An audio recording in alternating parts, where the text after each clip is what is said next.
Chicken fry ഉണ്ടാക്കാൻ വേണ്ടിയിട്ട് chicken എടുത്തു, പൊടികൾ ഇട്ടു, മിക്സ് ചെയ്ത് വെച്ചു. അപ്പോൾ ദേ ഒരു ഉൾവിളി, വെറൈറ്റി ആക്കിയാലോ? വെറൈറ്റിയോ? എന്ത് വെറൈറ്റി? അതിനു വേണ്ടി ഇപ്പം ഇനി ഓരോന്നും അരച്ചുണ്ടാക്കാനൊന്നും എന്നെ കൊണ്ട് വയ്യ. ഇതും പറഞ്ഞ് ഇങ്ങനെ നോക്കിയപ്പോൾ ദേ അവിടെ ഇരിക്കുന്ന ഒരാൾ. ആരാ? നമ്മുടെ ലേസ്. എന്നാ പിന്നെ അതന്നെ വെറൈറ്റി. മുട്ട പൊട്ടിച്ചൊഴിച്ചു. Mix mix mix. ഇത്രയും മുട്ട വേണ്ടായിരുന്നു. സാരല്ല, ഒരു വഴിക്ക് പോവല്ലേ, കിടക്കട്ടെ. ഇനി ഇത് അങ്ങോട്ട് മാറ്റി വെക്കാം. ദേ വരുന്നത് നമ്മുടെ ഹീറോ. ഹീറോയെ വില്ലനാ? കണ്ടറിയാം. കുറച്ച് ലേസ് എടുത്തിട്ട് കയ്യിലിട്ട് പൊട്ടിച്ചു. മസാല തേച്ച ചിക്കൻ വെച്ചിട്ട് അതിന്റെ മുകളിൽ ഈ പൊട്ടിച്ചതും ഇട്ടു. ഇത് കാണാനൊരു കുമ്പൊക്കെ ഉണ്ട്, പക്ഷേ എനിക്ക് ചെറിയൊരു അബദ്ധം പറ്റിപ്പോയി. ചെറുതല്ലാട്ടോ, ഒത്തിരി വലുതാ.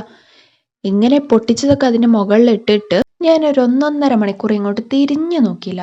ലേസൊക്കെ ആ പ്ലേറ്റിൽ തന്നെ ഒട്ടിപ്പിടിച്ചു. പൊരിക്കാനായിട്ട് കിട്ടിയില്ല. പിന്നെ ഇങ്ങനെയൊക്കെ ഇട്ട് അഡ്ജസ്റ്റ് ചെയ്തു. ലേസ് ചിക്കൻ അല്ല, ചിക്കൻ ഫ്രൈ റെഡി.